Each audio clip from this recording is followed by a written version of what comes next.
I can only imagine what's going on in your head right now.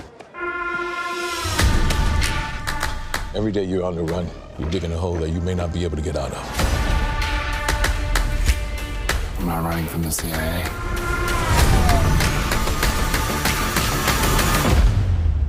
Then why are they chasing you? I'm so excited for season 3 of Jack Ryan. I feel like I've been waiting for it for forever. It's been a couple of years. John, we'll start with you. How are the stakes raised for Jack in season 3? I think in every single way. I think Jack has been evolving as a character, as someone who was seeing the world as very black and white, that there was right and wrong.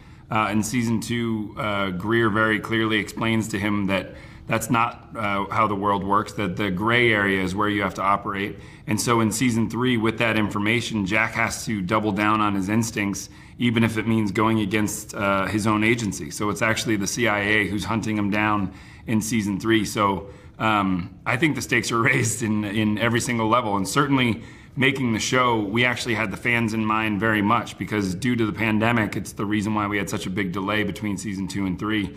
And so we made a conscious effort to make sure that the show had more action. The story was really wonderfully complicated and fun and to follow as sort of a caper. And then also that you put Jack in, so far, the most peril he's ever been in.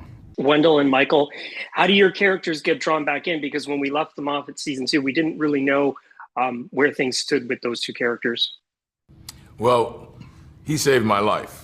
And I'm now back, I'm in, the 7th floor is the major floor at the CIA. I'm on the 7th floor. And it's where the leadership is. It's where the leadership is. And he saved my life, and so I would do anything for him. And now that he is out on his own, and he is being chased by the very agency he works for, I protect him. I do my best within the agency and outside the agency, because I owe my life to him, and I trust him, and I know he's good at what he does.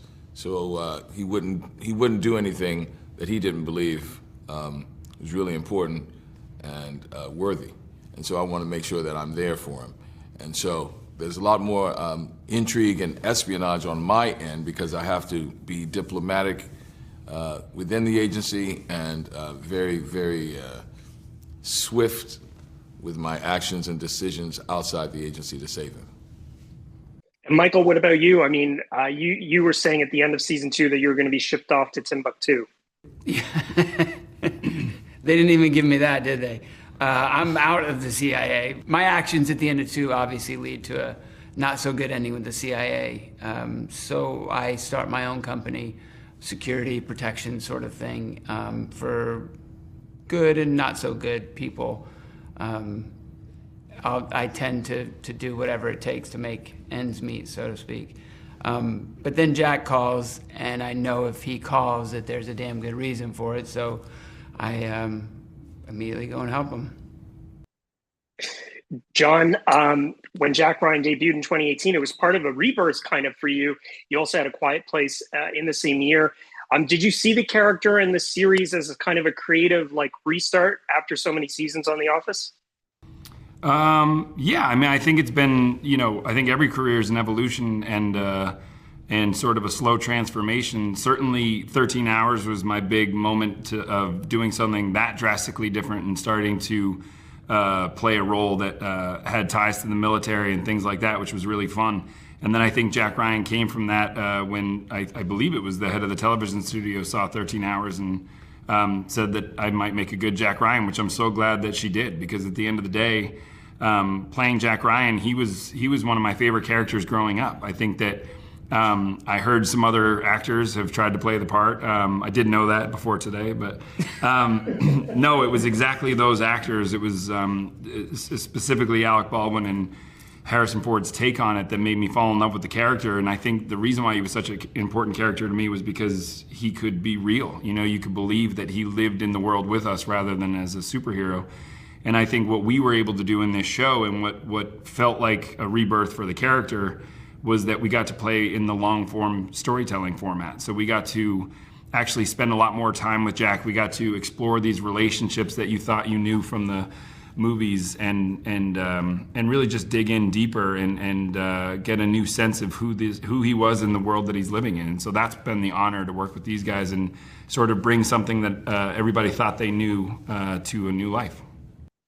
Okay, before I let you go, John, I did want to ask you about Reed Richards. Fans cast you as Mr. Fantastic. What was it like to come and play that character in the MCU?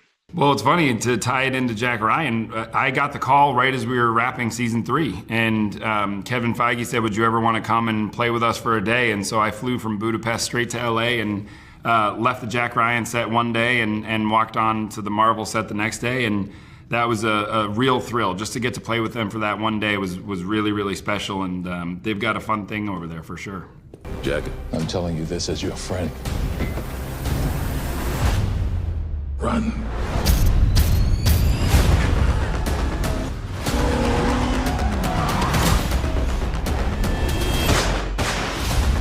Mike, I need your help. In my professional opinion, this is insane. Thank you. Your condescension has been noted.